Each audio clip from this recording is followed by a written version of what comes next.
Thank you, everyone. So I will start with the sessions. So we were resolving some technical issues. Apologies about the late start. But okay, hi everyone. I'm your moderator for today, Cindy.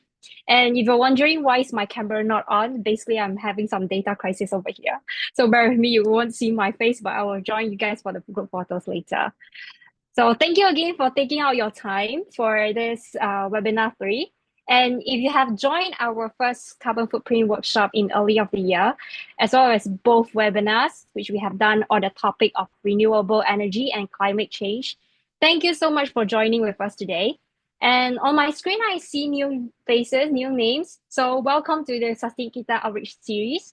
And if you all like to catch up with our previous workshop webinars, please check out our YouTube channel. Everything is there. And you are welcome to follow our social media. Please follow us, Instagram, LinkedIn, TikTok, YouTube. Yeah, you can find us everywhere for more exciting events. Okay, before we start, we'll go through the general house rules first very quickly to ensure everyone's completeness throughout the session. So please keep yourself muted all the time to avoid any disruptions and only unmute when you are speaking.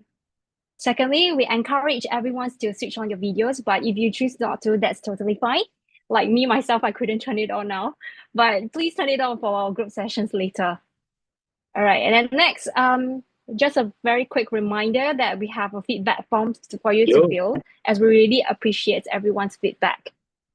Okay, and this youth sessions will be live streamed on YouTube right now. So if you have any friends who would like to join us but yet sign up, please feel free to share the link. Okay, so right next, go to the agenda of today. So slightly different from previous webinars, as per feedback from our participants from previous webinars, we will start off with a short individual presentations by both of our panelists today as early context setting so that audience would be able to understand us better. And then afterwards, I will start with the panel discussions for an hour.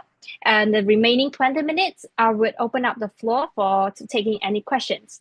So if you have any questions along the webinar, you may submit your question through the Slido. So our technical team will provide the link in the chat shortly. So just make sure if you have any questions, just pop it in and then we'll catch up with you towards this end of the sessions.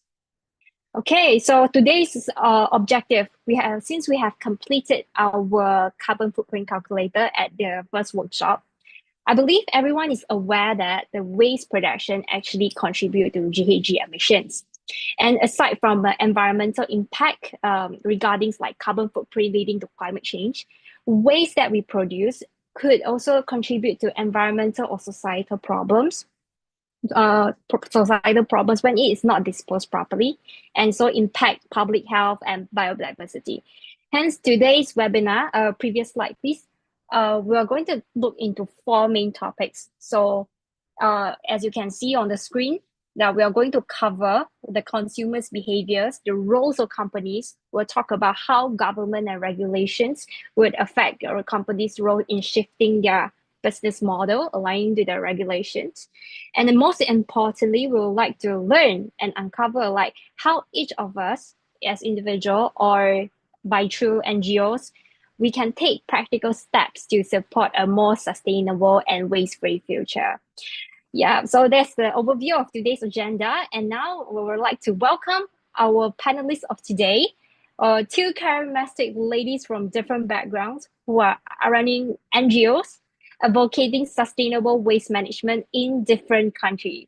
So please join me to welcome our first panelist, who is joining us today from Bali, a very dedicated advocate, social work, and community manager of Sungai Watch. So please welcome Ms. Anggita. Hi, Anggita. Would you like to introduce yourself? Hello. Hi, everyone. Hi there. Hi, my name is Anggita. So thank you so much for inviting me to this session. I'm very excited to be here. As for now, I have the opportunity to be part of an organization called Sungai Watch. We are based in Indonesia, especially in Bali. We are an environmental organization that is dedicated to clean up the rivers and like stopping plastic pollution from reaching the ocean. So my work focus more on engaging the communities So organizing cleanup and then raising awareness about sustainable waste management to the villages. So our team usually work closely with schools, like volunteers and local government to develop educational programs and also to support the waste reduction efforts. So very excited to be here and looking forward to our sharing and discussion later today. Thank you, Anggita. Wow, sounds like you Thank look you. good, and it's really nice to have you here. And we're seeing like Sungai watch videos on Instagram. It's really amazing, and look forward to our session later. All right, and then next, our second panelist, who is also the co-founder of Zero Waste Malaysia, having 8 years of experience running the NGO Zero Waste Malaysia. So virtual round of applause to Miss Khor Sue Yee. Hi, Sue Yee. Would you like to Hi, introduce yourself? Cindy. Yeah, hi everyone. Hi, Cindy. Thank you so much. First of all, thank you so much for Sustain Kita for bringing out this event together with so many people here in the room. My name is Sue Yee. I'm one of the co-founder of Zero Waste Malaysia, and right now working as the director at the organizations. So, yeah, from the name itself, we are based in Malaysia. Yes, we are an NGO that promotes sustainable living through advocating individual actions, and now more towards to how we can bring sustainability in culture into the education system. Yeah. Thank you, Sue. We're really excited to listen about Zero Waste Malaysia stories since all of us here, mostly of our participants are from Malaysia. So we're really looking forward already. And now, before we really start the webinars, can we just have a quick group pictures to commemorate the sessions? So everyone who is comfortable, please turn on your camera. We really like to capture everyone's faces here. But if you prefer not to, that's totally fine. Don't worry. I'll pass the sessions to Kenny. Kenny, can you help us with the picture? Yeah, sure. Hi, everyone. So, if you could please open your camera, that would be great. Don't be shy. Wait. Yeah, let me go through. Okay. Right there. I think I would give like 10 seconds for people to get the camera going one by one. Okay. All right. I guess that should be. Okay. Everyone smile for the camera. 3, 2, 1.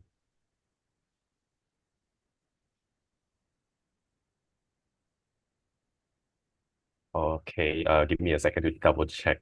Okay, should be fine. Okay, great. All right. I think we are okay with the group photo. Yeah, we are good to proceed, Cindy. All right. Thank you, Kenny. Thank you very much for the help. Okay, now back to back to thank you for the group pictures, and everyone who are not comfortable, you may switch on your camera. That's what I'm going to do for my side. If I stop in the middle because of line drop, okay, so before we go into the main topic today, I'll just quickly take 5 minutes of yours, a bit of promotion time for Sustain Kita. And also to every one of you who have just joined us today, first time, we'd like to tell you who are we, who are Sustain Kita. So next slide. Okay, so Sustain Kita, we actually founded in Q4 2022. We are a bunch of friends who love talking about sustainability, and one day we just want to do something for the environment. We would like to turn words into actions. And that's why we created this platform. Our focus is mainly on climate change, renewable energy, and sustainable agriculture. We collaborate actively with local businesses and NGOs, and so we really welcome any form of collaborations to drive impactful change to the society. We engage our audience so far mainly through webinars and podcasts. And in early of the year, we successfully launched our first in-house carbon footprint calculator, which we tailored for Malaysians. And yeah, so if you haven't checked it out, please let us know. We are happy to share. We also do nature appreciation events to connect with people who have like-minded and would like to share or exchange ideas, or even make some things happen. So last year we did hikings, and we're looking forward to do more sessions like this to connect with more audience. Our main goal with Sustain Gita is we really wish to influence more people around us about sustainability, and we would like to create more leaders in this field and champion a sustainable future. So that's basically about us. And now today you are joining us webinar. She is actually part of our SOS program. So SOS, it stands for Sustain Kita Outreach Series. Basically, it's a series of programs that we curated for to attribute to bridge the gap in climate awareness among Malaysians youth. So we tailored the program.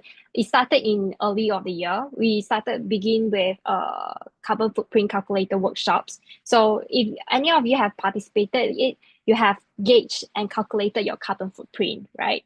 And then we went through both webinars, and today is our third webinar. So through each webinar, I hope everyone here has implemented the ideas, the tips in reducing your greenhouse gas emissions.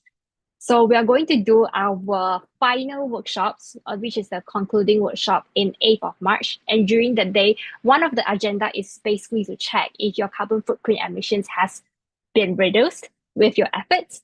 Yeah, so hopefully today's key takeaway would help you to further reduce your carbon footprint emissions. Yeah, so welcome. If you haven't joined SOS program since the beginning, that's totally fine, don't worry. On the next slide, you can see our workshops and webinars that we had went through. And if you like to interested in any of the topics, the links are all in YouTube. So you may catch up on your own time. All right, okay, so that's basically about a quick promotions on Sustain Kita, and back to the main topic. A bit of warming up, just want to get everyone engaged with the conversations. So everyone get your phone and scan the QR on the slides and tell us how would you describe the waste management in Malaysia or Indonesia? Just use an adjective or a few words. Tell us, what do you think about waste management in Malaysia or Indonesia? Can everyone access if you cannot use the QR code, the link is also available on our chat, and I will just let's say like a minute, give everyone a minute to fill it up, and then we can see the results together. Anyone having difficulties in accessing? If so, just put on the chat, and then our technical team would be there to support. Okay, just tell us in one words, what do you think about waste management in Malaysia or Indonesia? Okay, I've seen like words coming in now. Firstly, promising, nice. Overcapacity in a sense of too much waste. Sad. Yeah, that's one of the times when you're looking at all these videos on Instagram, YouTube, big landfills. Yeah.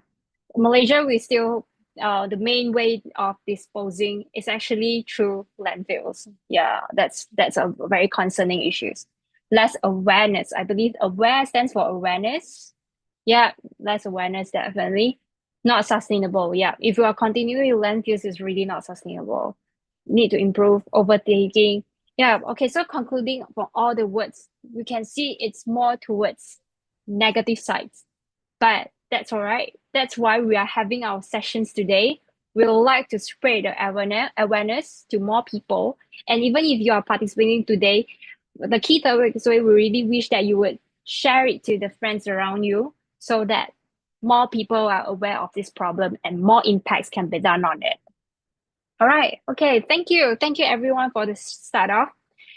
Without further ado, we will now invite our first panelist, Anggita, for her sharing on the real conditions of waste management in Indonesia and what Sungai Watch is about. So over to you, Anggita. Thank you so much, Cindy. Okay. Hi everyone. So I would like to share a little bit about Sungai Watch first before we dive into the waste management in Indonesia. For Sungai Watch itself, we have a mission actually to remove and stopping plastic from entering the ocean by capturing the waste at its source, which is the river and the waterways. So we founded in 2020. So they are French sibling. So they've been living here in Bali for 20 years. And in 2022, they saw a little bit of changes of the river condition in Bali itself, where, maybe next slide. Okay, yes. As you know that Indonesia is actually one of the, we ranked as a fifth waste polluters in the world. So as for now, we have collected and removed 2,540,000 kilograms of non-organic waste from the river and waterways in Bali, and it's equal as the 84 humpback whales. So it's already that much. So what we do actually with our waste that we collected from the rivers, the waterways, maybe next.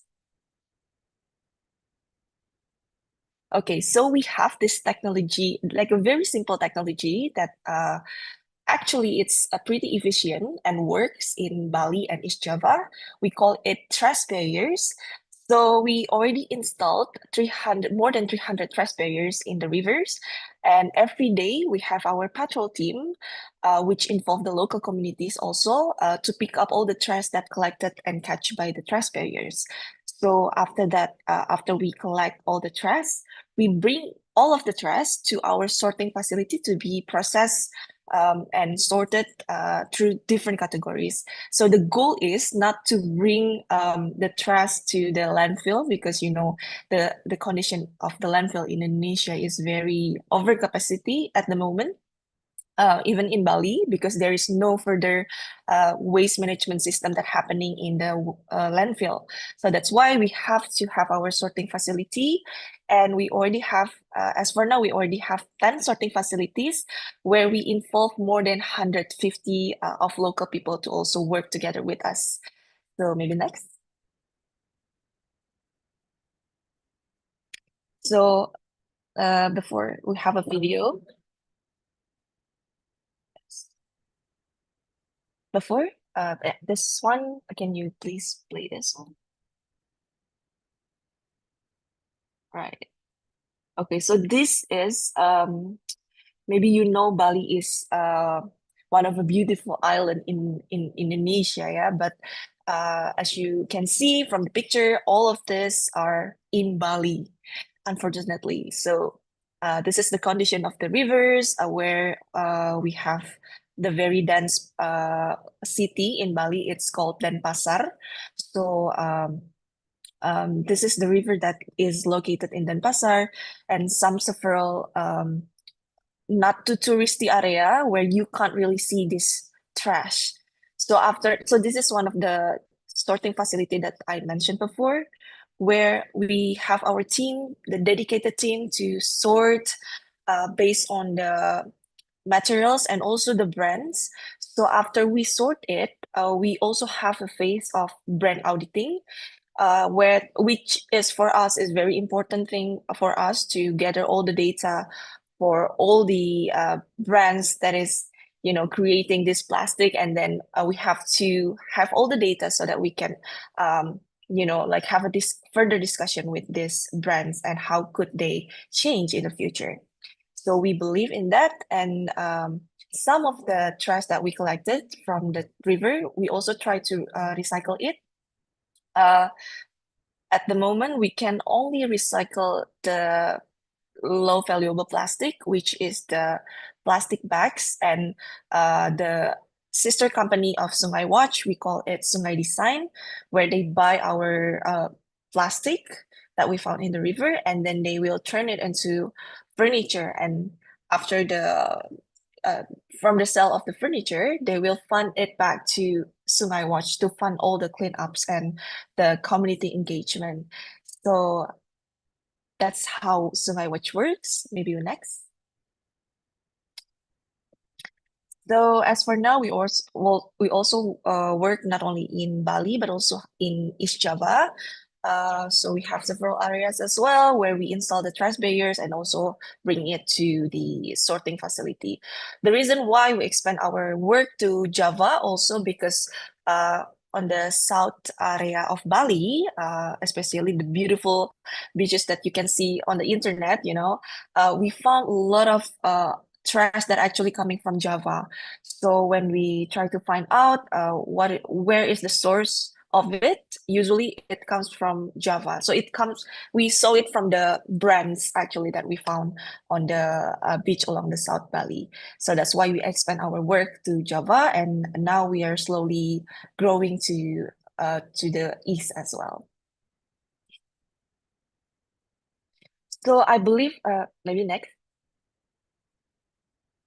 So we also conducted a lot of education and socialization with local authorities, with local villages, because we believe that is uh, the most thing that we have to do to prevent all the trash from going into the river at the first place. So in Bali and also East Java, I believe we have a lot of different challenges, but there are two, I think, um, that is more like a general reason why we have this issue at the first place. The first one is because of the Indonesian government only spend at least less than 1% of its national budget on waste management. So as you know, this is not enough to build like a proper infrastructure. So a lot of waste actually ends up in the rivers and in the ocean or even the environment. So even when we have a policies that exists, the enforcement is weak. So the waste collection is not very reliable. The second reason is because, from those brands that I mentioned, Indonesia is still one of the major target for the FMCG, and then the companies that producing the plastic waste. So, like products like snacks and instant noodles, all the small packaging into the sachets, so all packaged in plastic. So I think there are no strict rules here to force this company to take responsibility of their waste. So I think that's also the reason why we still have these challenges in Indonesia. Maybe next. So this based on the our impact report from 2023, but we just released our newest impact report last week. So please feel free to check our Instagram and also our website to get further information about our data collection. So the number one in 2023 is the Danone, which is they have uh, the plastic packaging, the water bottle plastic packaging. And then this is the one that is consumed a lot by Indonesians. And you can check the rest in our impact report as well. Next. And this is basically our workflow, as I mentioned before. Basically, the trash barrier itself, they can catch up to 500 kilograms in a day. But some of the trash barriers, the bigger trash barriers can even catch up to like 1 ton, 1,000 kilograms in a day. So yes, so after that, we bring it to our sorting facility, and then we sort it, and we do the brand auditing, and then we try to recycle some of the trash that we can recycle. But at the moment, not all of the trash we can recycle, unfortunately. The hardest one is like the styrofoam and also the sachet is still, we still don't have a solution for that as for now.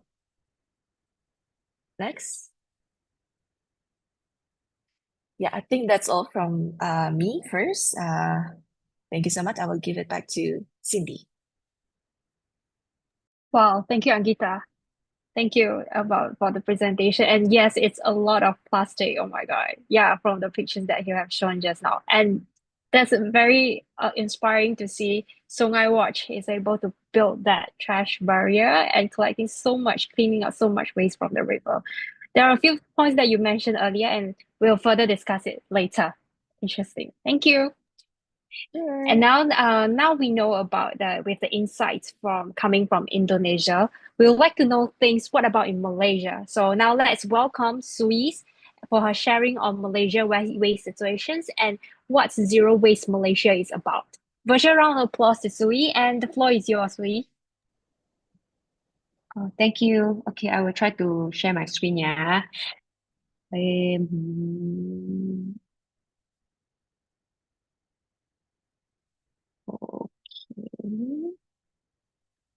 Very quick. Share. Okay, I believe all of you able to see my screen because just now we tested already. Okay, hello everyone. My name is Sue Yee, one of the co-founder of Zero Waste Malaysia. So we are established in 2016. We are a non-governmental organizations and community group based in Malaysia, advocating for sustainable development and also aiming to increase the local community's awareness of sustainable living. And we also strive to build a waste-free and sustainable future for Malaysia. So it was a very amazing sharing by Anggita about the context in Bali, which a bit different in context for what Zero Waste Malaysia actually have been actively involved. Is we are mostly active within Klang Valley, so it's actually more towards to the urban area. Yeah, so yeah, humble to share that we have also established that the Zero Waste movement locally, and also ever since our community group has grown from a group of less than 100 people to 50K people now. Yeah. And our community find it very encouraging as it's a community group that is supportive, and also sometimes that they can actually start straight away within their capacity in their day-to-day life. Yeah, so Zero Waste Malaysia, we as started as a Facebook group, we try to actually educate people on what we can do right now straight away on how we can prevent creating waste from the very first place. So for example, we have our friends here, Amit, he actually bought lunch yesterday at this place called 1901. I don't know where is it, but BYOC style. So stand for bring your own container. Yeah. So usually when we go to like fast food restaurant, it's served in the paper packaging, but Amil did it further step way beyond that. He actually bring his own container. Yeah. So and the movement has not stopped, but also expanded to other states like that led by like-minded community based locally. But as you can see, there are a lot of zero waste, Penang, Malacca, Sabah, etc., etc. None of them are actually fall under Zero Waste Malaysia.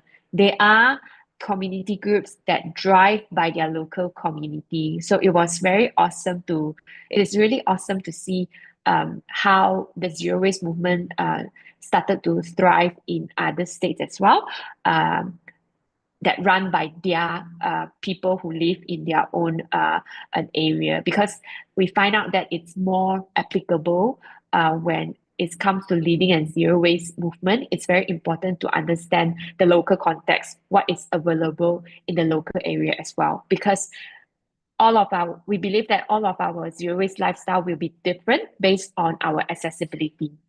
Yep. So here is what we do in nutshell.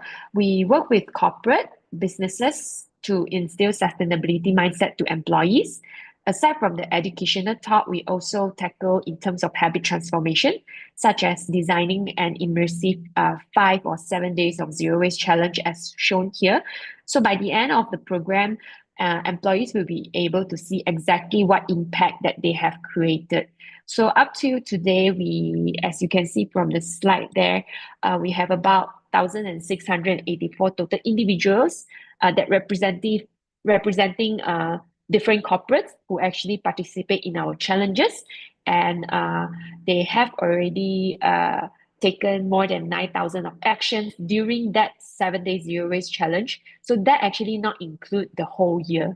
So example, or I would say the immersive challenge like this actually leads to people who actually mention about some positive feedback that it's mind-opening because they learn something that is new, because actually small thing that they do will give big effect if everyone do the same good zero waste habit. So if you would like to know more, there are a lot more case studies, or I would say there are a lot more stories of impact on our annual report. So it's all can be found on our website, just like Sungai Watch. Okay. So in the very beginning, Zero Waste Malaysia wanted to be the largest environmental platform by providing inclusive resources. So we are proud to say that we cover quite a few useful resources that also include in most spoken Malaysia languages, because from the very beginning, we strive to become the one-stop platform where it has to be inclusive enough. So that's the reason why, as much as we try to actually include Bahasa Malaysia, Mandarin, Bahasa Tamil, and also English on most of our resources, and we keep it open source and free as well. So up to up till just now, because I was searching, I was quickly updating the numbers just now.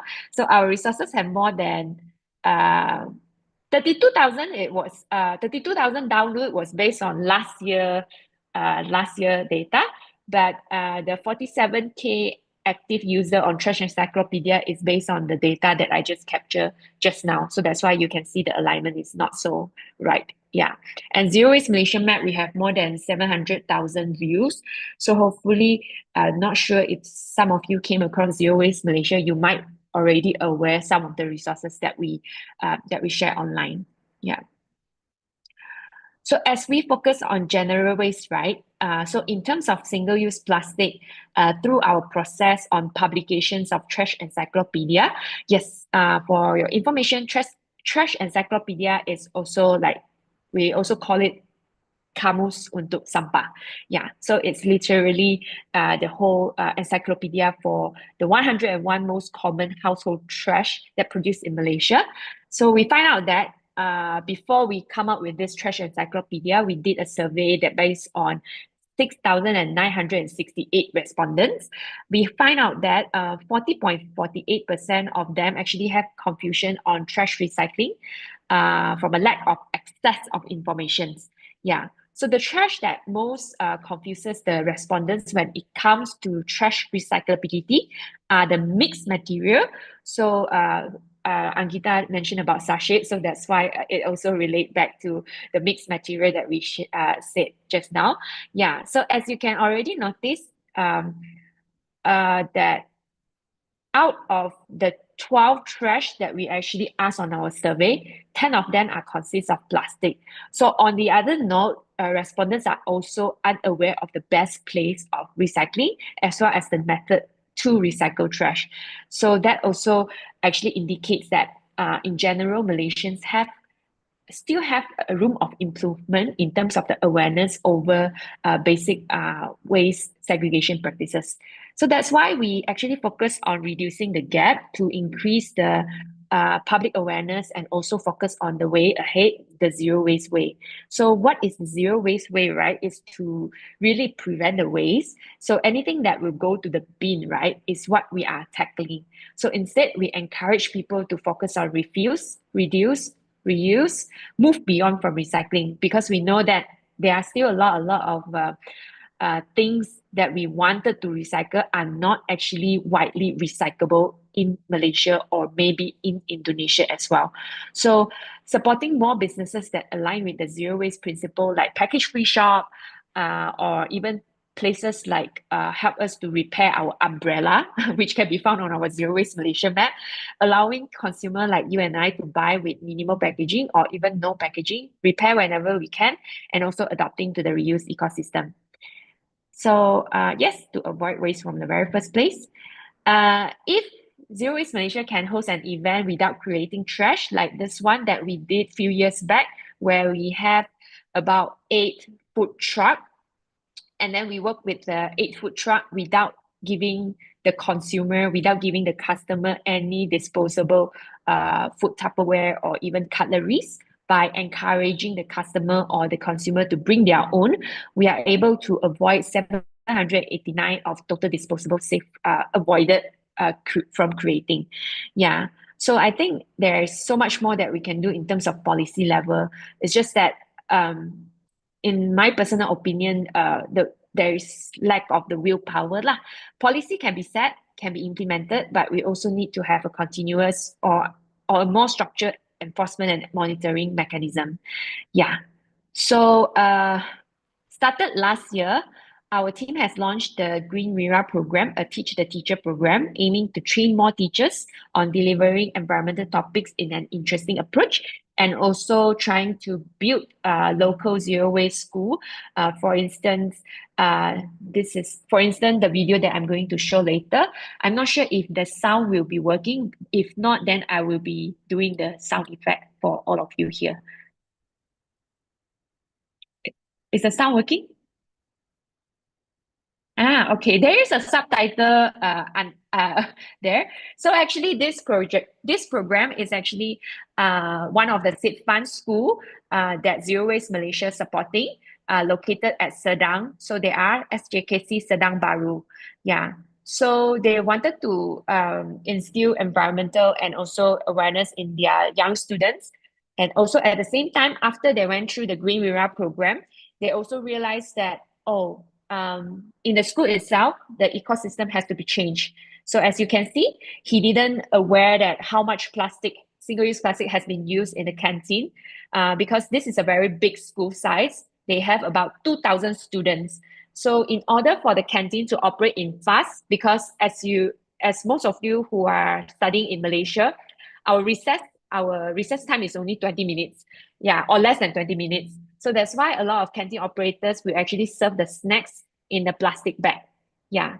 So for this teacher, who is also Ngam, the vice principal at the school, he's trying to introduce snacky box. Yeah. So for this snacky box is something that will be distributed to the students, and the students will be bringing a snacky box to actually take away their snacks.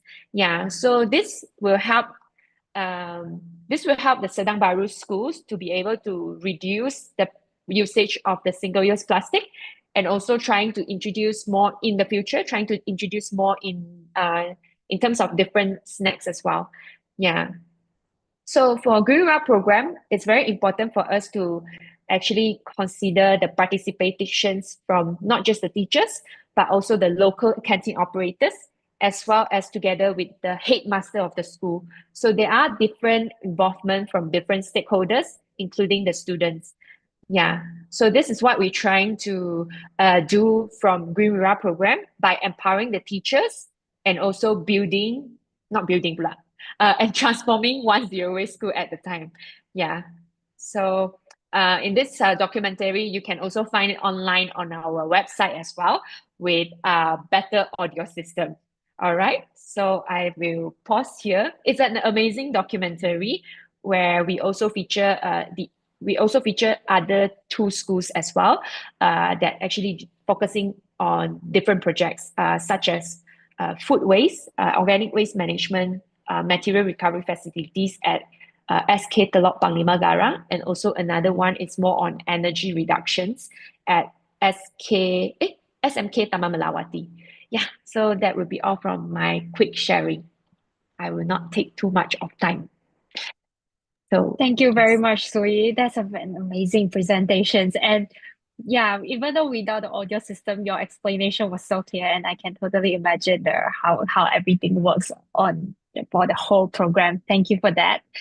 And personally, I just want to say I've used the trash media before, and I really love the idea of using the power of digitalizations and to sort out the confusion part when sorting out all the recyclables. So Trashpedia is really nice to use. So highly recommend for everyone.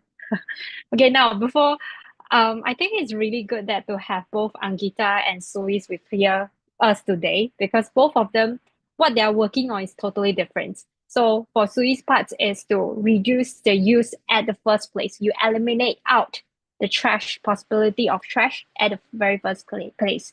Whereas for Anggita's missions, it's also it's not an easy task as well in saving and securing all the trash that has been disposed.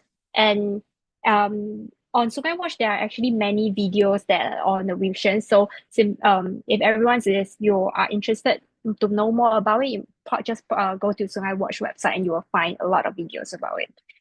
Yeah. Okay, before going into the panelist session, so we would like to remind everyone, if you have any questions throughout the panelist sessions, just feel free to drop your questions using the QR code, or the link has been sent in the chat group as well. Okay, so done with the early context setting, and now we all know what's the operation of Sungai Watch and Zero Waste.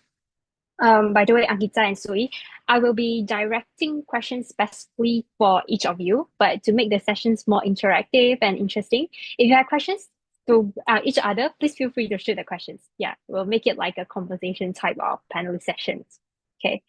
And yeah, if you notice, I'm trying to put on my videos. I hope that works. So if I'm gone for a moment, please don't worry. I will continue to use my voice to channel the sessions. Okay. Since both of you have mentioned about your work in curbing the issues of excessive waste in the country through NGOs, before we really dive into what's the projects and further topics on the initiatives, but let's talk about government and policies. Because I think that as consumers, we always concerned with government and regulation, because that's really how the biggest influence on how a society works. And okay, in light of the formations of like new sustainable goals, and we know that Indonesia and Malaysia has made a very ambitious goal addressed as per the roadmaps. Like in Indonesia, there is a circular economy roadmap, whereas in Malaysia, there is also Malaysian sustainability roadmap. But maybe let's start with Indonesia. So the question would be to Anggita. What do you think about a current initiatives in the Indonesian government that you think would reduce or better manage waste in Indonesia?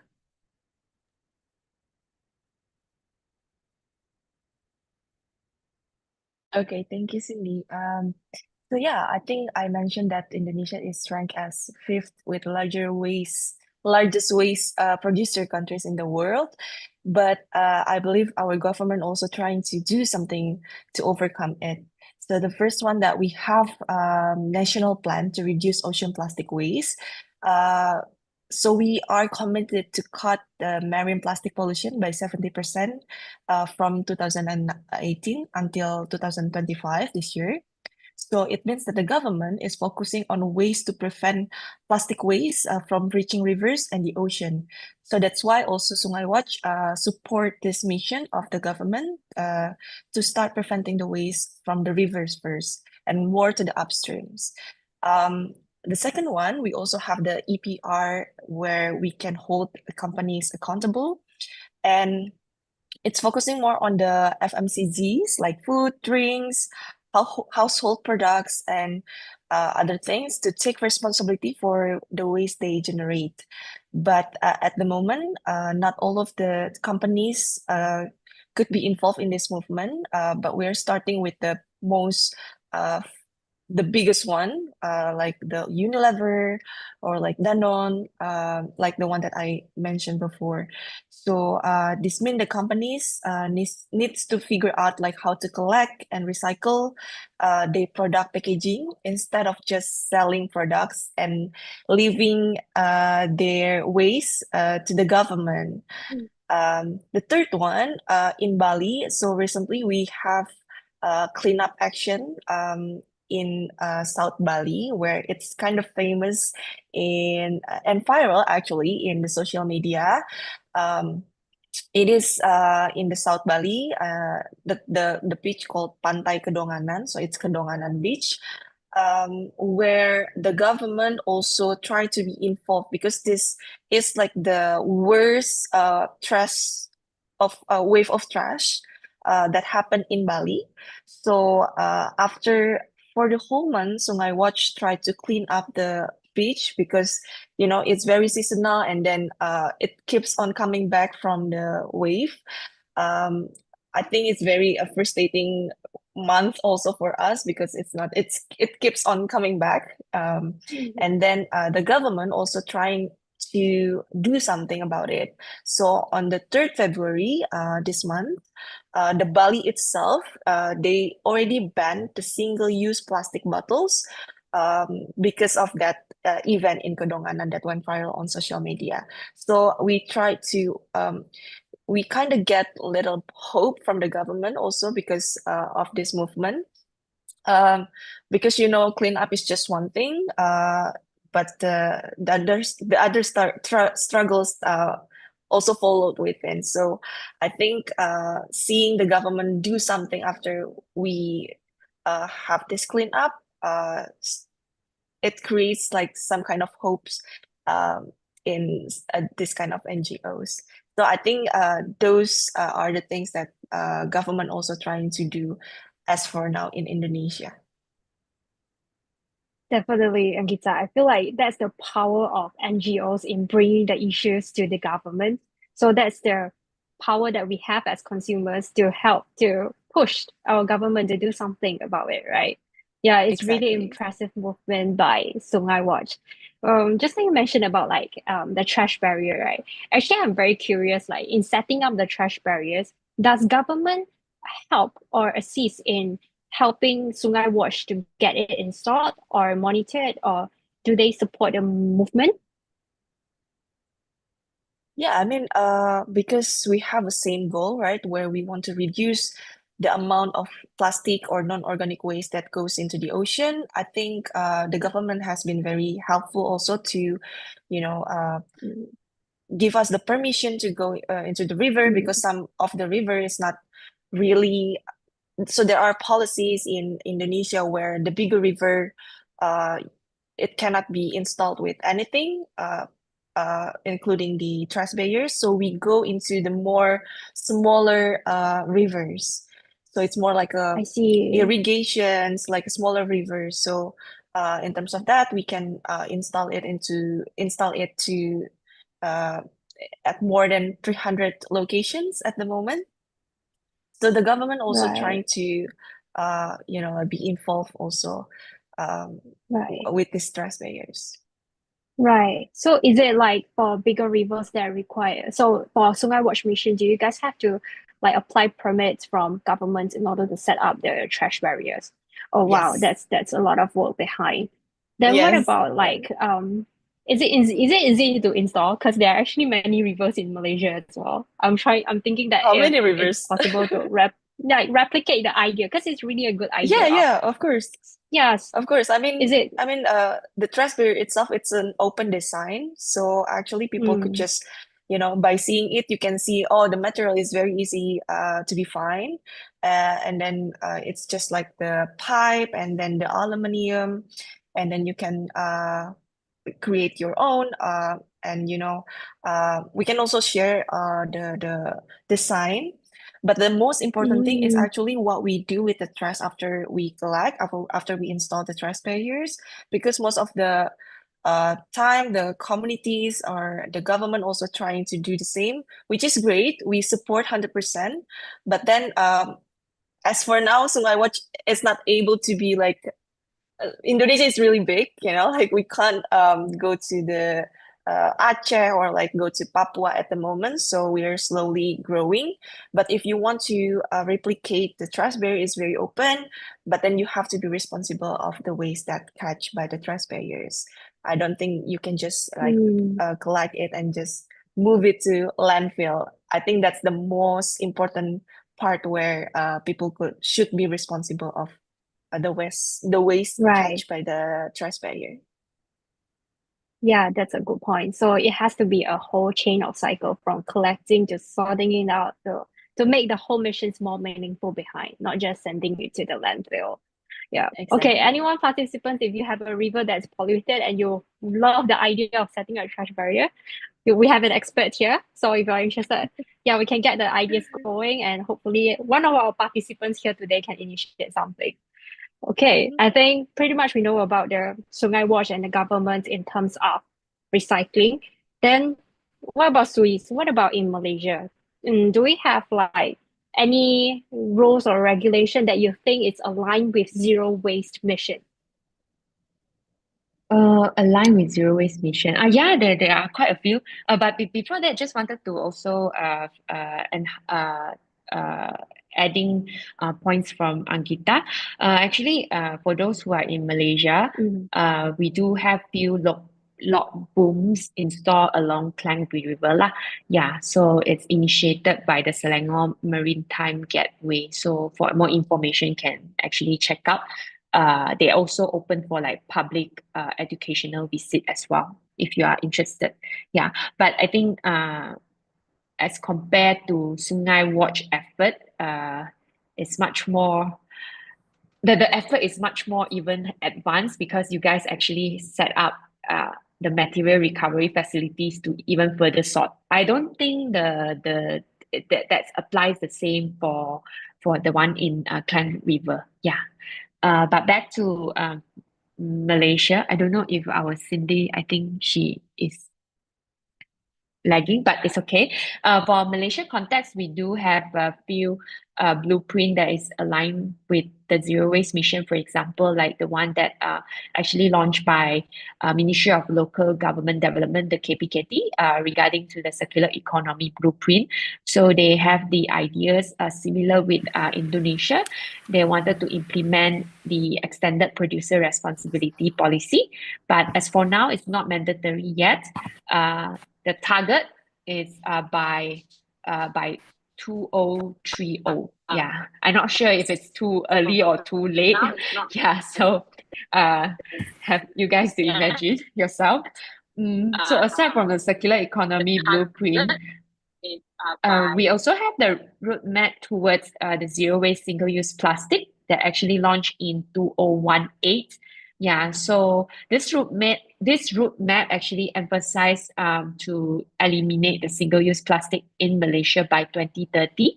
Yeah, but because roadmap is roadmap, right? So it's not part of the legislation. It's not part of like the enforcement strategies. So the roadmap itself is actually very good. So I would say that we do have roadmap. We do have a very ambitious goal, but in terms of enforcement, in terms of monitoring, I think there is a lot of room of improvement. Yeah. So for a bit of context as well, I guess this is one of the very important reminder for those who actually stay in Kuala Lumpur. Not sure if you're aware that actually Kuala Lumpur is under the Act 672, which is one of the act that require every household to segregate waste at home. So maybe try to ask yourself, do you actually segregate home at your house? And if not, do you aware of this Act 672? Yeah, but same thing, there's nothing wrong that you do not aware because the act itself, there's no enforcement. So that's why maybe it's not something that we as a citizen, we aware it very clearly. Yeah, but I hope through this sharing, you guys actually have more awareness that, oh, actually we are supposed to segregate waste at home, especially in Kuala Lumpur. Selangor is on the way because Selangor is planning to also sign the Act 672 if you came across with the recent news. Yeah. I hope Cindy is back. Thank you, Sui. Sorry, I was dropped, but actually I can still hear everything that you say. It's just my audio was off. But thank you about the sharing, and really interesting to know about the enforcement part. I think that part Malaysia would have a lot of improvement for that. Because personally, I also see all the signs we are being reminded with not littering or like all those akta, but it has been shown by road, but the enforcement part probably lack of enforcement, and I think that's where our NGOs come into play, try to communicate like like support the government regulations and use it to push our community to do the same thing like us. Like it feels like it's supported. I think for Zero Waste Malaysia, right? Just now you mentioned about like the Green Wira program. Is that also a government supported program? Yeah, so for Green Reward program, we actually obtained the endorsement letter from Kementerian Pendidikan Malaysia. So it's our Ministry of Education. Yeah, it's a must if let's say we want to enter the government school. So that's why to plan a way ahead, we already trying to secure a few months to just try to obtain the endorsement, which is the support letter lah from Kementerian Pendidikan Malaysia. Yeah, the process is long, but definitely important to do Worth it. so because yes, Right. yeah, if not the government, because if not the government school teacher will also ask like, do you have the sokongan letter? If not, it's a bit hard for us to participate. Yeah, so that's Wow. one of the reason where we need to actually obtain the endorsement letter, because it's also to acknowledge that the teachers is participating in this program that is supported by the KPM. Yeah. Right. I cannot imagine how long the process is behind, but I think Zero Waste Malaysia shows us that any initiatives, as long as we have the willingness to do it, it can go somewhere. Like Green Wira Malaysia, I feel like it's a success story, like in collaboration with the government, with the support by them. A simple idea can be implemented across schools. I hope Green Wira program can be spread through like across Malaysia. Yeah. Okay. Thank you, Suis, for the sharing on the government side. Both of you, I realized like for Sungai Watch, you do with recycling sorting facilities, right? And then what do you I think in Malaysia we also have recycling sorting facilities, but the waste collection part, there's still a big gap. So like for in Malaysia, we don't have like in areas outside of Selangor, we don't have this like segregations. It's all based on communities' wills to segregate it and send it to the recycling stations. So is there any, with the sustainable roadmap, is there any new initiatives by the government in terms of sorting out the recycling? Well, maybe for Anggita first. Okay, I think in Bali itself, so the government themselves, they give the policy to each of the villages to take care of their own waste. So the waste has to be done within the desa, within the villages. So the villages with their own money, with the APBDes, if we want to say it in Indonesian terms. So they have the budget for the desa, for the villages, and they have to maintain the waste through that budget. So they built this sorting facility within the villages, and all the villages has to the local people has to bring their own waste and done for all the sorting and everything just done within the village. But unfortunately, not all of the villages could find this as the major issue, because they have a lot of issue within the villages. So they have used the budget for anything else, not for the waste. So I think that's still the issue at the moment. But actually, the village has to finish that the waste itself within the desa, within the village itself. So they have to build their own recycling facility, and then the waste bank and everything within the desa. So not everything goes into the landfill anymore. Right. All right. Does that mean that for recycling, it can only be carried out at region that comes with the facilities, right? Okay. No, I think it's pretty similar to Malaysian conditions. So, Sui, what's your thought about this? Like the gap between, sorting out the recyclables and between our government's recycling waste collection?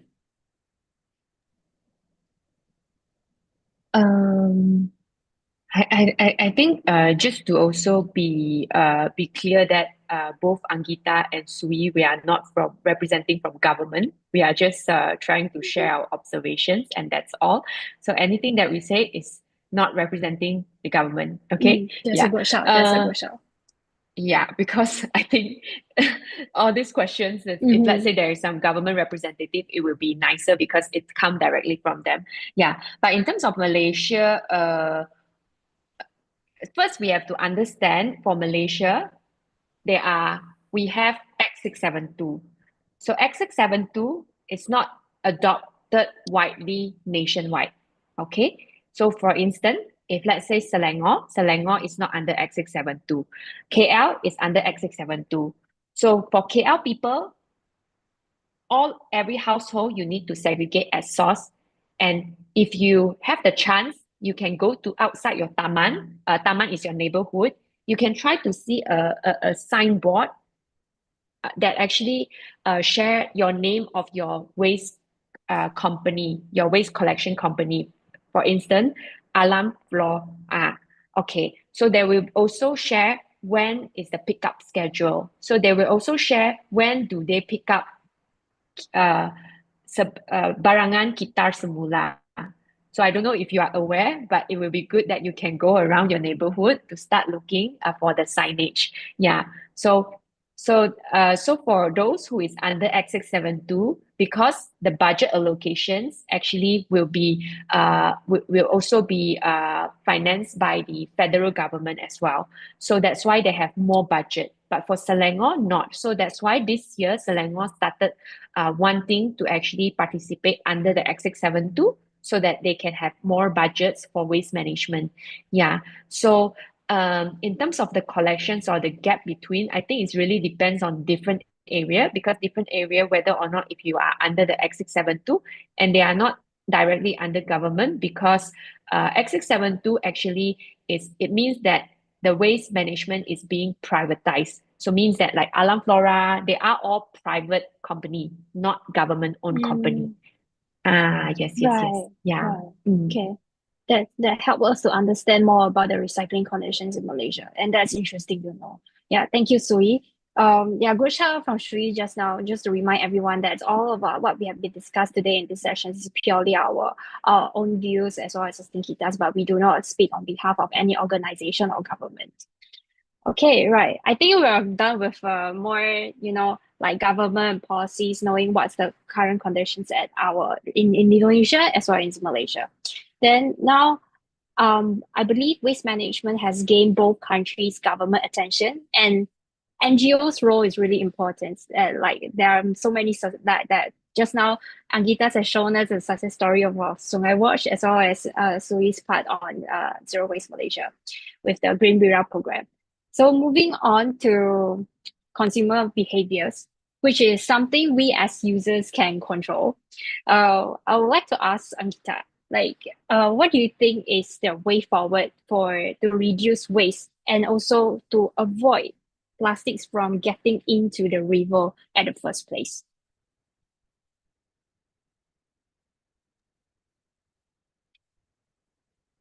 Yeah, I think the education is still the key because we only clean up the river, but what we do more to the upstream, because the upstream is more to the education, to the local villages, and then to the schools. And I think the challenge here is to educate people about the waste management itself, because I think like a lot of people here still don't really think that what will happen to their trash once they throw it away.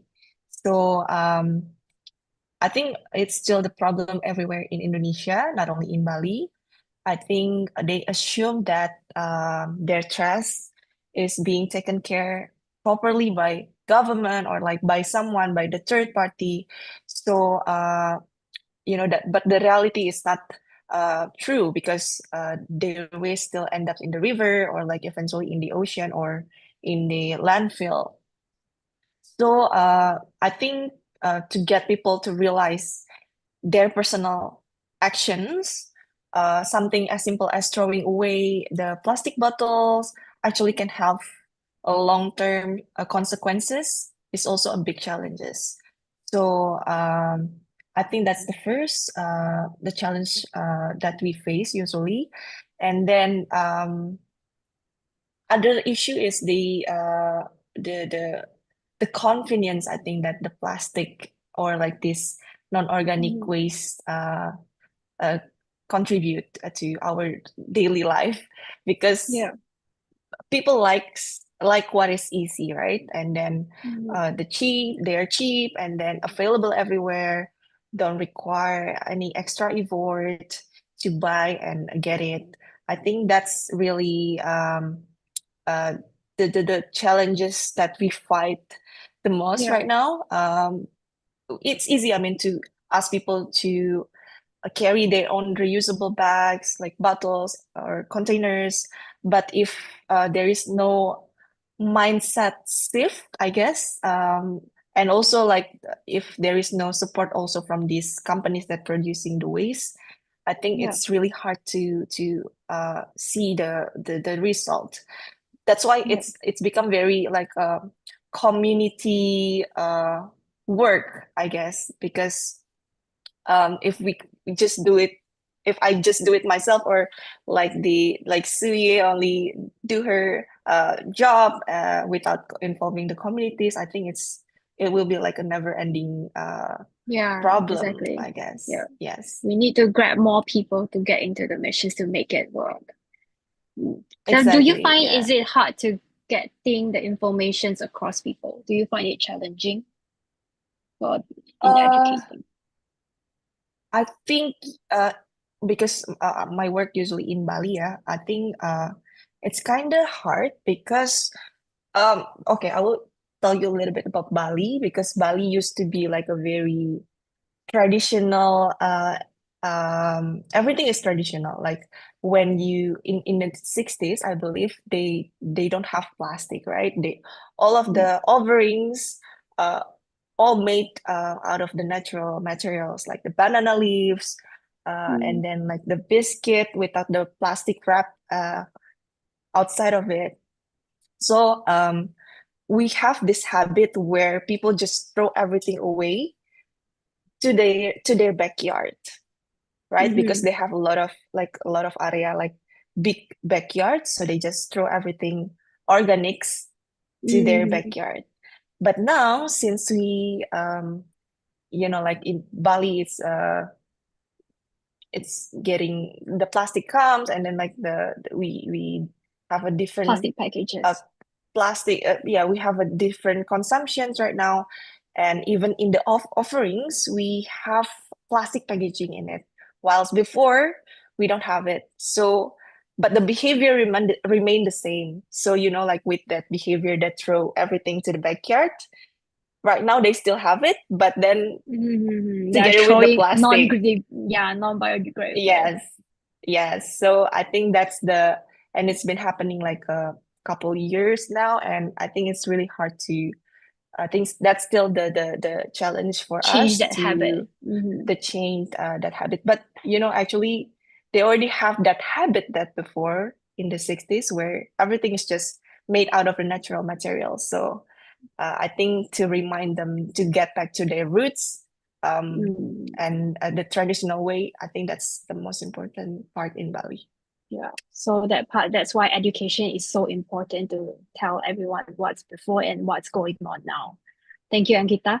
Then Yeah. I believe that Suis, you also have experience in changing, influencing people's behavior in terms of zero waste. Would you want to share your experience, like in terms of how do you do it and what kind of challenge do you face well in trying to, influence the public to do the same thing? Um, for us, uh, we cannot change people. Oh, We that's cannot change that's people. that's a strong line. Yeah, that's very true. Yeah, we cannot change people. But how do yeah. Just like when you have your boyfriend or girlfriend or your husband or wife, you cannot change them, right? Yeah, That's you true. can be angry with them, but you cannot Mhm. change them. How? Because it's their behavior. What you can change, you change yourself. Okay, just kidding. But it's true. We cannot change people Change. nature. So it's only when people find their why and they really have the intentions, then I think the habit transformation is there. Yeah. So Wow. for Zero Waste Malaysia, we always try to emphasize, because a lot of people when they including me myself, when they started to practice zero waste lifestyle, they hope that their family members can all follow the same lifestyle. But Yeah. it's the biggest mistake. Okay, don't torture yourself. Don't break the relationship with your family members. Yeah, they love you, you love them, so you don't change them. So for us, what we do is we always emphasize that we don't expect people will follow because because everyone have their own different priorities. So what we can do is really try to lead as an example, because maybe you cannot change your parents, but your friend or maybe your one of your peers actually inspired by you yourself. Yeah, so I would say it's just about staying aligned with your value and lead as an example. Yeah, so I think that also one part of the reason why we have the Green Mira program, because we know that individual actions might not simply be enough to in terms of the whole movement. So that's why we come up with the idea of having this Green Mira program to transform the school environment. Because let's say if today me myself I attend a school and then I bring my own reusable water bottle. But what if my school has no water dispenser? So actually the environment or the infrastructure doesn't allow me to practice my lifestyle. So that's why sometimes we really need to engage with the infrastructures, the ecosystem, to be able to facilitate, to be able to normalize the lifestyle instead of trying to change a certain behavior. So for instance, for our one of the example that I showed just now, SJKC Sedang Baru, they actually introduced the snacky box, which is a collapsible cup for the snacks. So it's something that once it's a system where the vice principal introduced to the school, when it roll out, right, it will become normalized where they don't feel like it's actually a special habit transformation, but it's something that it has been normalized in their day-to-day routine. Yeah. Thank you, Sue Yee. Yeah, I totally agree that we cannot change, but be the role model so that people would be influenced by what you're doing, and probably they will see the benefits out of it, and hopefully from there they will be like influenced by us. Like it's just like seeing yourself as an example, right? To practice this zero waste in your routine daily life. Bring your own container, BYOC. Yeah, so hopefully all the participants here today start preparing your own container, because I know personally when I try to do the same thing, one thing I really find it annoying is the what people think about you. Like since it's not a norm for people to bring their own container, then how do you any advice on how do you overcome that kind of feeling, like when the people around you don't understand why you are doing it?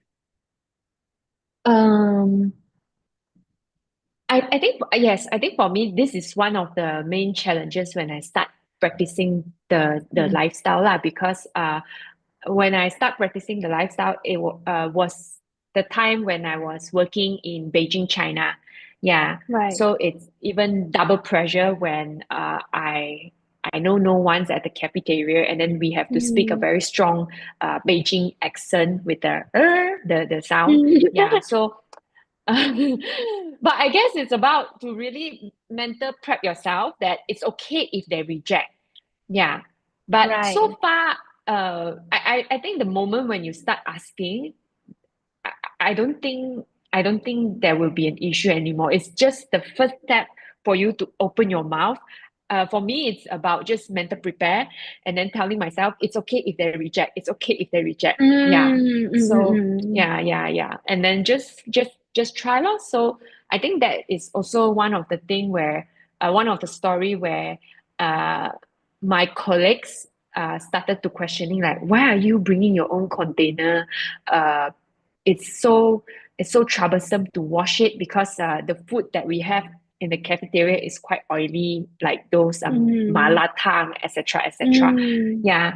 So the moment when I explained that, whenever, because most of the colleagues, they actually take away and then eat it at office. Yeah, so they Yes, yes, that's the so word. every time I told them that, actually I realized every time when the dustbin full of the takeaway containers, I was like, that's why I just want to just bring my own container lah. So then one day, one of my colleagues actually came to me and say that, oh, Sui, I also the moment when you tell us about the dustbin situations, the more that I aware, the more concern that I have. So actually they started to bring their own container. So I guess it's all about not trying to change their behavior, but just sharing your true intention and your genuine observations, and let them to aware themselves, and it might also inspire a change that actually, because you already planted the seed. Yeah.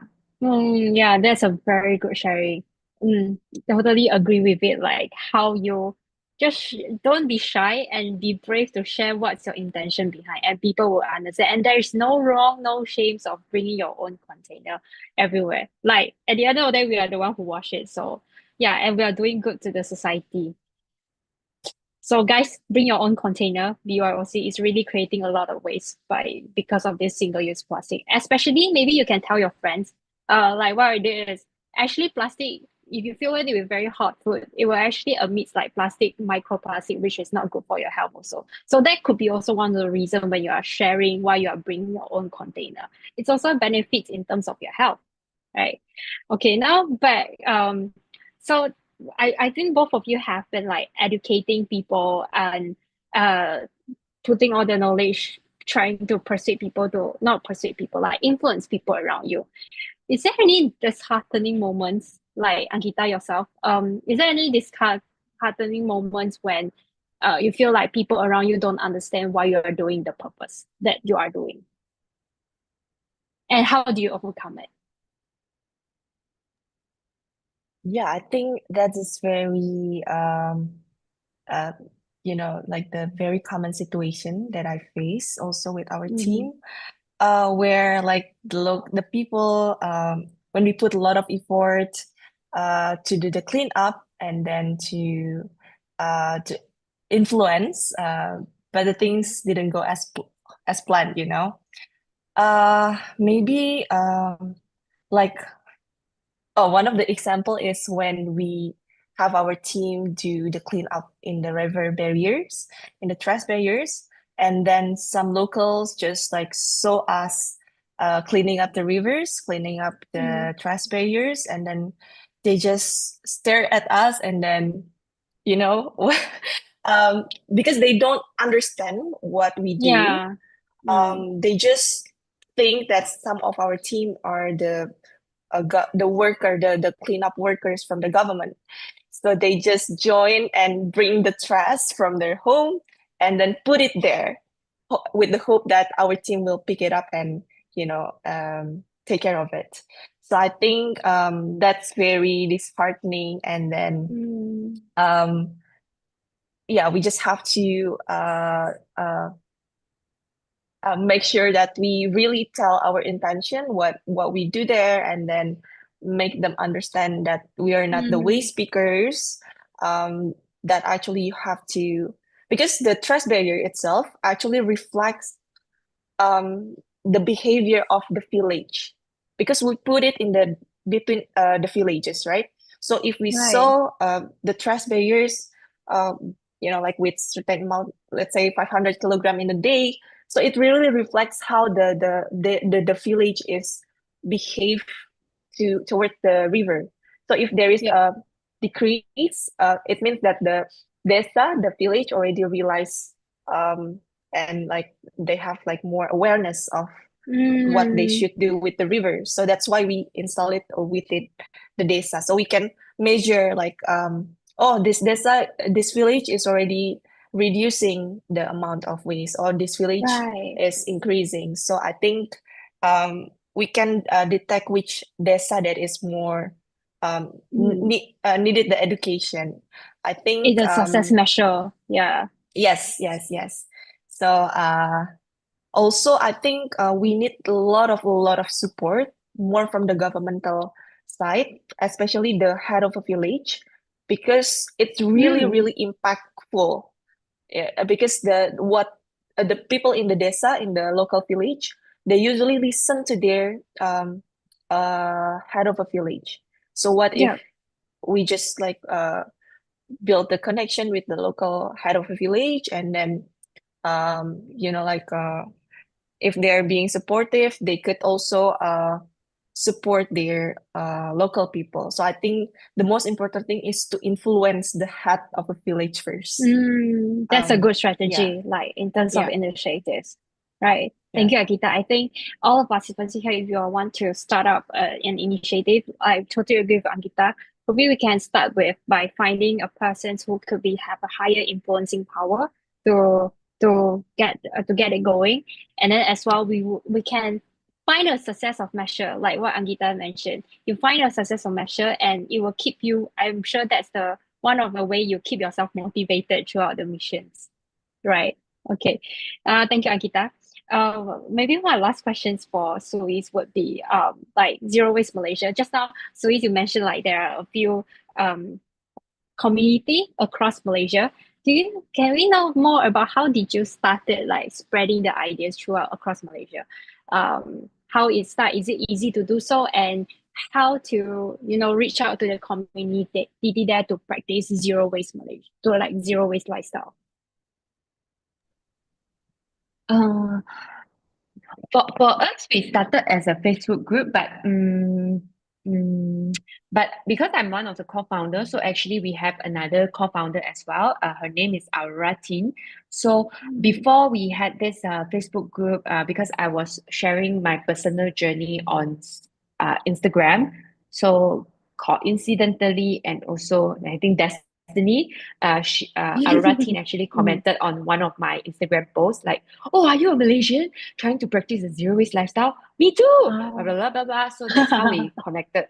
Yeah. So after I decided to come back to Malaysia for good, I immediately we immediately connected. And I think that's where we started to organize like a small kind of community gathering, like maybe 5 or 7. And during the Ramadan Puasa month, we try to also gather everyone to just try to BYO.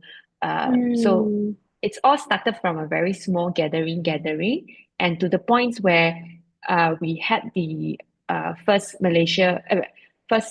zero waste festival in Malaysia back in Wow. 2017, where we invited B. Johnson, who is the author of Zero Waste Home, to just share her zero waste lifestyle, her journey, which is 10 years of zero waste living with a family of 4, together with her husband and also her children, together with, I think, a dog. Yeah. So that was that creates like I think like a very big flow of followers who wanted to join Zero Waste Malaysia Facebook group right after the events. And we started to think whether or not um, we wanted to grow the organization instead of just remain as a Facebook group.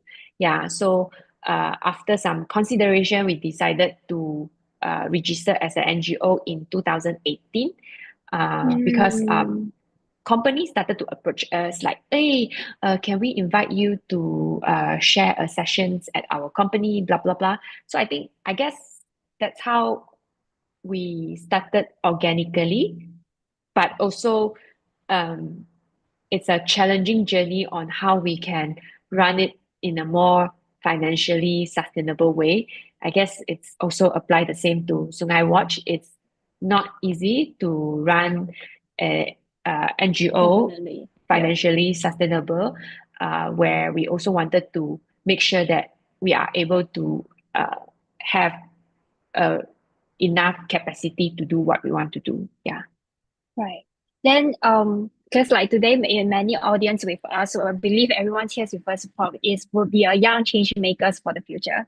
So, for both of you, like, how can we like for Sui's case, how can we, if any of our participants are interested in zero waste or starting a community in their own local area, what advice would you provide to them, and how can they do the solo initiatives? Uh, I think after having Zero Waste Malaysia, I would strongly encourage, if you are interested to start something in your local area, try to see if there is any existing community that you can join them before right. you want to start something from scratch. My That's genuine sensible. advices lah. Okay. I think this is my personal opinion lah. Try to see what's available, because maybe there is NGO A B C that is doing something that you wanted to do, but maybe they are still small. That's Maybe true. you can try to join them, because you don't know, you are able to actually expand this thing a bit bigger. Yeah. But if let's say after you join it, you decided that, okay, this is how it works, I wanted to create myself. Go ahead. Yeah. That's a Because good for me, advice. I feel like you join one first, you see how it works first. Yeah. Because it's definitely will be different than you are working in a 9 to 5 corporate job, for instance. Yeah. Yeah. So, yes. I think the main key takeaway is if you have the main point is if you have an idea or initiative, don't just let it be an idea. Put into actions and start approaching your so you say good idea, check out with your local community if there is any ongoing. And I think another cool point by Zoe is sharing your own story on Instagram. Since we should like really leverage the power of digitalizations, like sharing on your story on your Instagram, and that might also help you to connect with more people. Probably you'll get another co-founder from there also. Yeah. Yeah. So Or LinkedIn as well. LinkedIn. Yeah, LinkedIn. So BYOC, new tagline. Okay. Next, for Angita, what about you? Like, what advice would you give to all our participants today if they would like to start, trash barrier at somewhere of their river? What should they do and how they should kickstart for the mission?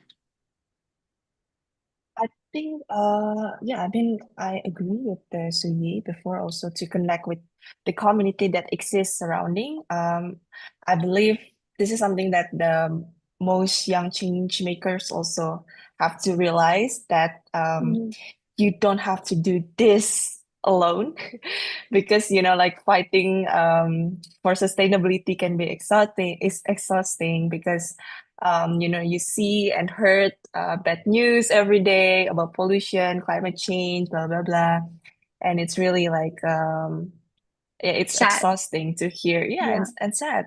That's why I think to reach out to nearby community is really important, to connect. So it could be feel like the home that you can always come back to when you feel tired, like this. You guys have this community, and it's great that there are a lot of people joining today.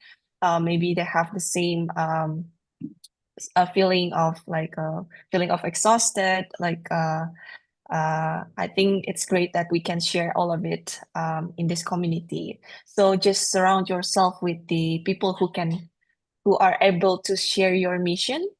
So it could make you stay motivated. That's, at least for me, it works. Because because sometimes because I think in Bali we have enough NGOs that really take care of this environment, and I can always come to these NGOs, other communities, to share what is our struggle, and to know that we are not fighting this battle alone. I think that's really helpful for me. So I think the key is to stay engaged, be consistent, and then I think you can inspire people from very small step on Right. Thank you. things. Yeah. I totally agree. Thank you. You mentioned a very good point. Like, don't do it yourself. Don't stress it out yourself. Stay motivated and finding the right community to get it done with you. Again, it's putting words into actions. But to be honest, you mentioned about watching all this, negative news about environment, climate change, and we started getting very disheartened about the situations. I think Angita's really mentioned a very good point. You don't have to stay negative about it. You can do some actions. And how do you start it? just find the closest community with you and kickstart an idea. So of course, if you have any good idea, welcome to Sustain Kita. Let us know your ideas, or you can also always approach like Anggita, I believe, as well as Sue Yee, on advice on how to, get more community involved in your initiatives. So very good sessions and talking to both of you. I believe we have learned a lot about the challenge behind of waste management and how you want to, if you have an initiative, there are so many success stories being mentioned by Anggita and Sue Yee, both of them just now. So don't, probably last advice for every participant who are here today. Really hope that everyone's here can learn something and don't feel discouraged with the situations and keep putting efforts into sustainability. A change is a change. So like Sue Yee's quotes, like small thing, on every small things, we need everyone to do it. And if everyone do it together, we can create a huge impact. So thank you again for Anggita's and Sue Yee's sharing. And now remaining. So I'll now quickly open up the floor to the questions. So on our Slidos, our technical team, do we have any questions with us on Slido? Right, just give me 1 second. Okay, right. So in the meantime, if you have any questions, just put it into the Slido link and we'll pick questions from there. And about the delay of today's, we had too many technical issues. If you have more questions that require longer conversations, feel free to chat with us, pop it into our email address, or you can easily link to us on Instagram. We will direct you to the right persons or help you in any ways. Okay, so we are on our Slido page now. So for the questions, we have 4 questions in total. So the first one, does Sungai Wash and Zero Waste Malaysia engage with local informal recyclers? Sorry, I haven't finished the question.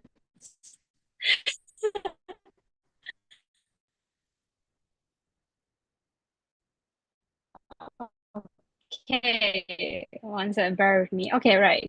So, does Sungai Wash and Zero Waste Malaysia engage with local informal recyclers where these waste are their source of income? Waste pickers with local informal recyclers, waste pickers, where these waste are their source of income. Oh, okay. I think the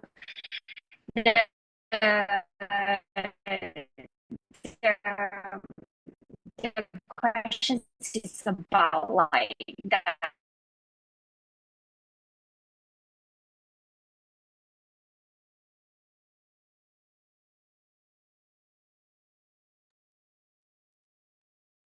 All right, Charles here from Sustain Kita. So here we go the Q&A session. While Cindy is pending to join us, we'll just continue quickly on the Q&A.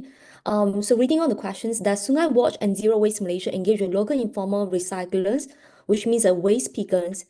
And if these waste are their source of income, maybe I will direct this question first to Sue Yee. If you are aware of these people who are doing such a good thing in the society. So for us, we don't directly engage with local informal recyclers, but we do know that in Malaysia, yes, there is local informal sectors around. Yeah. All right, great. And what about Sungai Watch? Anggita, are you aware of this initiative in Bali? Yes, actually, we also try to hire this people who was working for these informal sectors, which is the waste pickers, to be able to join our full team as a full team staff, and Right. and also, I mean, to be able to encourage them to have like a monthly and stable income. I think that's also the way we try to empower the community, especially the one who live nearby the Yep. area where we work at. I think that's why we want to be always involved with this informal, Yep. the people from this informal sectors, which is the waste pickers. Yep. I think it's a good idea, so Venus. So if you have any initiatives that you want to link in between informal recycles to any of the initiatives, please start something. Yeah, that's a good idea. For the Yeah. next questions, for Sungai Watch, do you have any ideas of collaborations with Pandawara, the popular young rescue on TikTok? Or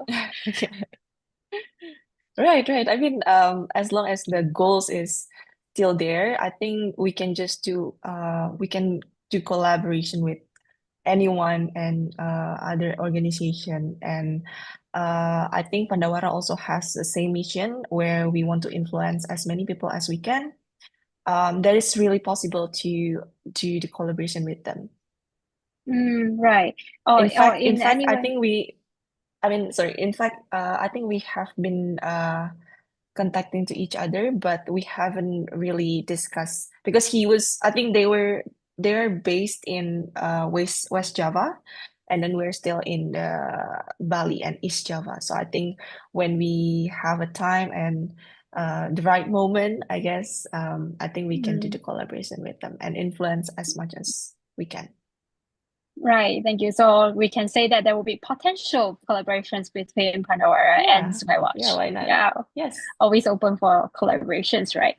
Okay, Exactly. next questions on our screen. We have we may have I think that's a very good question. It's like, yeah, we have segregated our waste and it's picked up from the public facility provided by the government. I think this is more the conditions in Malaysia right now. It will be remixed anyway.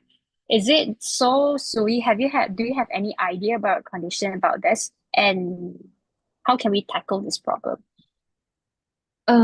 So for those who actually put on these questions, right? I think one of the important tips is, like what I mentioned, try to go around your neighborhood to look for the signage that is mentioned about the collection schedule. Because for my area, for example, my schedule, they only have domestic waste pickup collections. They don't have schedule to pick up any barangan that is kitar semula, which is the recyclables. So if let's say your signage doesn't have that, means that it will be there's a cat. It will be better for you guys to actually bring your recyclables to the recycling drop-off place like IPC or like the city neighborhood recycling drop-off point. Yeah, so it's very important to check the signage because for me, I have been ignorant for the more since baby until like until the day where I joined Zero Waste Malaysia. I only know that there's a signage that will mention who is your waste collectors and then what is the schedule of the pickup. Is if let's say Sunday and Tuesday is a domestic sisa pepeja, which is a domestic waste. If you put your recyclables, of course they will just add it as a landfill waste. But if let's say the scheduled pickup, which is the kitar semula, is on Saturday, what time to what time? Then that's the day where you put your recyclables outside your house. Try to do that because for us, we also try to verify these informations by maybe by following the trash truck. Where do they go lah? Yeah. So we do have some planning on that. But yes, go around your neighborhood to check the schedule first. Maybe that's why you mentioned about it. Remix is because the scheduled collection is domestic waste instead of recyclable waste. Yeah.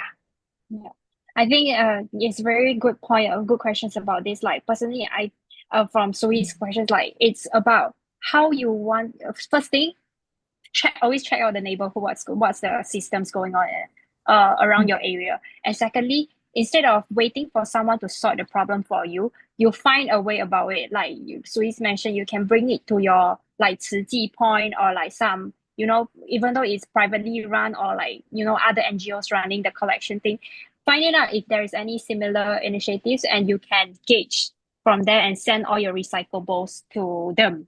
So in a way, you would be prevent the problems of its remix, right? Yeah. For the next questions, do you think programs introduced by companies and malls like recycling points effectively educate people about waste management? Okay, I think these questions, Anggita, do you have any similars, like do you in Bali, do you guys have, public recycling points? And do you think it's effectively educating people about waste management? Yes, actually, recycling points that is handled by the private sector. So it's kind of like more expensive compared to the one that government has, but that's why I think the target is only those who can afford that subscription. Like for example, in Indonesia, for to send out your waste to this private sector, it costs like 100 tau, minimum of 100 tau rupiah. So compared to like the one we send to the government, I think it's between 10,000 rupiah to like 30,000 rupiah per month. So I think with those difference, I think people still believe, still wanting to just like throw it and give it to the government and let government handle that, where they could just bring it to the landfill. Right. And I think there are several like recycling points, but like maybe like specifically for the bottles, like the plastic bottles, we found it in the traditional market or like in the shopping malls as well. I think it's more about the incentive, I think, or like an economical way that we can give to the people. What will they get if they bring their waste? I think some NGO in Bali also trying to have this program where they could people could just bring their waste, and then it will be in return they could get the whole sack of rice, for example. So it really depends on how many kilograms that you collected, and then you can get the full sack of rice. So I think that would be more effective at the moment, because people like to get something Incentive from other incentives, something initiatives. like that. Totally agree. I think I think for condition in Malaysia, for zero waste Malaysia, zero waste is more towards like changing the lifestyles of people in daily life. So for the recycling part, for Malaysia, Swiss, do you know if any, what's your point of view for these recycling points in educating people about waste management? Even though I know it's not related to zero waste Malaysia, but probably your personal point of view, or do you have any NGOs that you can link us to? For us, I think it's about the accessibility. So definitely, like companies or even mall who actually have set up like a recycling drop-off point definitely will help. Will definitely benefit the communities around them. For example, like One Utama or even IPC, definitely benefit to them lah. Because I think. Are those in One Utama, is it privatized? Like those in One Utama's or KL region One Utama malls? Shopping Center. Yeah. Are they all, run by private sectors? Run by the mall. Oh, the mall, right. I see. Yeah, the mall. So it's the drop-off point is at the mall, within the mall, and then they engage like the collectors to collect. right. So it's actually the malls that usually the practice in Malaysia would be the malls or companies provide the facilities, and then the companies will send those waste to recycling points. Is it? Will send like what Like the companies or the malls, they set up the sorting points. Is it that after setting up, they collect the waste and they help to, send those waste to the recycling points? No, the collectors will come and collect. Oh, the Usually collectors it works come and that way, collect, right? because you engage so there's like, the collectors. So it's like setting up collaborations between the waste collector as well as the malls or companies. Okay. Right. Interesting to know. So I think for Malaysia, there are still a lot of areas to be improved, like not just in KL area, like in areas outside of Malaysia. If any of our participants here today, you would like to know more about initiatives and just would like to check if there is already ongoing efforts, you can like make use of the opportunity to ask SOEs who have already like 8 years experience in the NGOs to know more about the conditions in Malaysia. Okay, and also if you would like to do something about recycling, like picking up recycling and sorting it out, I think Anggita is totally the expert in this field. If anyone haven't watched like the videos by Sungai Watch in how they collect the waste and send it to the sorting facilities and the process of process from segregating the waste to transforming it to pack of plastic to be sent over to the sorting, please check out the videos. It's really inspiring. Yeah, and probably we can imitate the same thing in Malaysia. Okay, just a final words and last 10 minutes time check, and then we'll have a quick wrap up. Zero waste is very like sustainability is a small thing that will provide a big impact if everyone does the same thing. So I hope everyone here today learn about something and we can try to implement, the initiatives that we have heard about today in our daily life. Every one of us play a pivotal role and we can influence the people around us to do the same thing with us. Okay, lastly, so we really hope to listen to your feedback. So if you have any feedback for us, please we'd love to hear from you. So spare your 2 minutes and help us with the feedback form. The technical issues wise, we're totally noted with it and we'll like improve in the next sessions. For people who feedbacks, we're also putting out like a chance to win special prize. So please fill out the feedback form and send a chance to win the special prize, which will be announced at the end of during the concluding ceremony. And also, here, we would just like to remind everyone again about our Sustain Kita Outreach series, our SOS program.